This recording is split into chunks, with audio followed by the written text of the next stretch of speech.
नमस्कार दोस्तों आपको पता ही है कि पिछले दिनों कतर में भारतीय नौसेना के कुछ पूर्व अधिकारी और कुछ जो सैनिक हैं उनको कतर ने करीब 9 हैं उनकी संख्या, उनको फांसी की सज़ा सुनाई थी।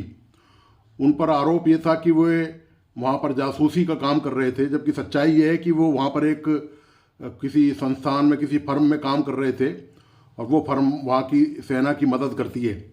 ये उन पर आरोप था। तो दोस्तों ये प्रकरण तो अभी चल ही रहा है, लेकिन इस बीच एक नया प्रकरण आ गया है। ये आप जो फोटो देख रहे हैं ये है निमिषा प्रिया की फ़ोटो। दरअसल निमिषा प्रिया के साथ जीवन में एक बहुत बड़ा हादसा हो गया है। और हादसा क्या हो गया है कि दरअसल उनको फांसी की सज़ा हो गई है। और अभी तक पूरे देश में आश्चर्य की बात यह है कि इस पर कहीं चर्चा नहीं है, इसका कोई जिक्र नहीं है। उसके बचाने के लिए, प्रिया को बचाने के लिए क्या प्रयास किए जा रहे हैं उसकी भी जानकारी शायद ही कहीं किसी को होगी। तो मैं इस पूरे प्रकरण पर आपका ध्यान आकर्षित करना चाहूँगा। यह पूरा विश्लेषण आज निमिषा प्रिया के मामले को लेकर ही है, तो आप इसको विस्तार से समझिए और सुनिए। आप निमिषा प्रिया एक बड़े सपने के साथ 2008 में केरल से यमन के लिए रवाना हुई थी। उस समय उसकी उम्र महज 19 साल थी। निमिषा को यमन की राजधानी सना के एक सरकारी अस्पताल में नर्स का काम भी मिल जाता है। वो हजारों किलोमीटर दूर केरल में अपनी माँ को एक खुशखबरी देती है और कहती है कि जल्द ही दुख भरे दिन बीतने वाले हैं, क्योंकि वो पैसा कमाना शुरू कर चुकी है। निमिषा और उनके परिवार के लिए 15 साल बाद ये सपना किसी दुबे सपन में बदल गया है। निमिषा अभी युद्धग्रस्त देश यमन में एक स्थानीय व्यक्ति तलाल अब्दो मेहदी की हत्या के मामले में मौत की सजा का सामना कर रही है। 13 नवंबर को यमन की सुप्रीम जुडिशियल काउंसिल ने उनकी याचिका खारिज कर दी। यमन में शरिया कानून है और अदालत ने उन्हें आखिरी एक मौका दिया है। अगर पीड़ित का परिवार उन्हें माफ़ कर दे तो वे सजा से बच सकती हैं। अब भारत में उनका परिवार और उनके लिए अभियान चलाने वाले लोगों के लिए समय कम पड़ता जा रहा है और उन्हें जैसे किसी चमत्कार की उम्मीद है। यमन आपको पता ही है एक युद्धग्रस्त देश है और वहाँ की यात्रा करना आसान काम नहीं है। 2017 में भारत सरकार ने अपने नागरिकों के यमन पर जाने पर प्रतिबंध लगा दिया और विशेष अनुमति में केवल इसके जाने की अनुमति होती है।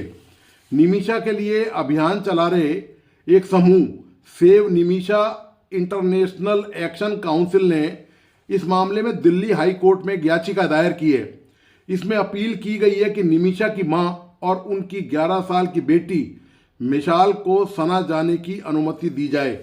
समूह का कहना है कि काउंसिल के 2 सदस्य उनके साथ जाएंगे, लेकिन पिछले हफ्ते भारतीय अधिकारियों ने उनका आग्रह ठुकरा दिया और उनका ये कहना है कि जब यमन में राजनीतिक पहुंच नहीं है तो ऐसे में उनकी सुरक्षा सुनिश्चित नहीं की जा सकती। सरकार का ये आकलन यमन की आधिकारिक सरकार के साथ वो वर्षों से संघर्ष में है। यमन की सरकार सऊदी अरब में निर्वासित है। भारत हूती विद्रोहियों को मान्यता नहीं देता, तो ऐसे में भारतीय नागरिकों के लिए यमन की यात्रा खतरों से भरी हुई है। निमिषा की मां प्रेमा कुमारी ने अदालत में याचिका दायर की है। उनकी अपील है कि उन्हें यमन जाने की अनुमति दी जाए। निमिषा की मां प्रेमा कुमारी ने अदालत में याचिका दायर कर कहा है कि उन्हें किसी भी सूरत में अपनी बेटी के पास जाना है। सेव निमिषा काउंसिल ने एक बार फिर दिल्ली हाई कोर्ट से अपील की है और अब उनका कहना है कि वे निमिषा की मां और उनकी बेटी को यमन जाने दें। इन सब के बीच निमिषा की मां की बेचैनी लगातार बढ़ती जा रही है। उन पर तरह तरह का डर हावी होता जा रहा है। वो इस बात से डर रही हैं कि उनकी बेटी किसी पराये मुल्क में मौत का सामना कर रही है। सेव निमिषा काउंसिल के सदस्य और सामाजिक कार्यकर्ता बाबू जॉन कहते हैं कि निमिषा के साथ जो भी हुआ वे बहुत ही दुर्भाग्यपूर्ण है। उन्होंने कहा कि एक अच्छे भविष्य के सपने के साथ निमिषा यमन गई थी और आज वो वहाँ मौत का सामना कर रही है। उनके साथ ऐसा नहीं होना चाहिए। निमिषा की माँ कहती है कि उनकी बेटी पढ़ाई में अच्छी थी और स्थानीय चर्च ने उनकी पढ़ाई में मदद भी की और डिप्लोमा कोर्स के लिए पैसे भी दिए, लेकिन केरल में उन्हें नर्स की नौकरी नहीं मिली क्योंकि डिप्लोमा करने से पहले उन्होंने अपनी पढ़ाई पूरी नहीं की थी। ऐसे में यमन में नौकरी मिलना उनके लिए गरीबी के चंगुल से निकलने का अच्छा मौका था। वर्ष 2011 में निमिषा ने टॉमी थॉमस से शादी कर ली। फिर वे दोनों यमन चले गए, जहां उन्हें इलेक्ट्रीशियन के असिस्टेंट के तौर पर नौकरी मिल गई, लेकिन उन्हें मामूली वेतन ही मिल रहा था। दिसंबर 2012 में उनकी बेटी का जन्म हुआ और इसके बाद दंपति के लिए घर का खर्च निकाल पाना मुश्किल हो गया। 2014 में थॉमस कोच्चि लौट गए, जहां वे टुक टुक चलाते हैं।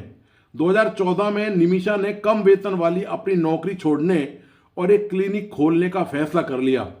यमन के कानून के तहत ऐसा करने के लिए स्थानीय पार्टनर की जरूरत होती है, और यही वो वक्त था जब मेहदी की इस कहानी में एंट्री होती है।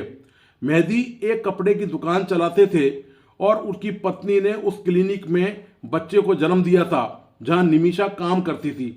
जनवरी 2015 में निमिषा जब भारत आई तो मेहदी उनके साथ आए थे। निमिषा और उनके पति ने अपने दोस्तों और परिवार से पैसे लेकर करीब 50 लाख रुपए की राशि जुटाई और 1 महीने बाद निमिषा ने अपना क्लिनिक यमन में खोल लिया। उन्होंने पेपर वर्क भी शुरू कर दिया ताकि उनके पति और बच्ची यमन लौट सकें, लेकिन इसी बीच यमन में गृह युद्ध शुरू हो गया और ऐसे में वे यात्रा नहीं कर सकते थे। इसके अगले 2 महीने में भारत ने यमन से अपने 4,600 नागरिकों और 1,000 विदेशी नागरिकों को बाहर निकाला। निमिषा उन कुछ लोगों में शामिल थी जो नहीं लौटी। थॉमस ने कहा कि हमने वहां इतने पैसे लगाए थे कि वो ये सब छोड़कर लौट नहीं सकी। थॉमस के मुताबिक क्लिनिक अच्छा चलने लगा था, लेकिन यही वो समय था जब निमिषा ने मेहदी के बारे में शिकायतें करना भी शुरू किया। मेहदी ने निमिषा के घर से उसकी शादी की तस्वीरें चुरा ली थी और बाद में इससे छेड़छाड़ कर यह दावा किया कि उसने निमिषा से शादी कर ली है। इसमें यह भी कहा गया कि मेहदी ने कई मौकों पर निमिषा को धमकियां दी और उसका पासपोर्ट भी रख लिया, और निमिषा ने जब इसकी शिकायत पुलिस में की तो पुलिस ने उन्हें ही 6 दिन तक जेल में बंद कर दिया। थॉमस के मुताबिक पहली बार 2017 में मेहदी की हत्या की जानकारी उन्हें मिली। उन्होंने बताया कि खबर की हेडलाइन कुछ इस तरह थी: मलयाली नर्स निमिषा को पति की हत्या के लिए किया गया गिरफ्तार, शव के किए गए टुकड़े। मेहदी का छत विचित शव वाटर टैंक से मिला था और उसके 1 महीने बाद निमिषा को यमन की सऊदी अरब से लगती सीमा से गिरफ्तार किया गया। थॉमस का कहना था कि यह आदमी उसका पति कैसे हो सकता है जब उसकी शादी मुझसे हुई है। उसने अपनी शादी की तस्वीरें तक दिखाई।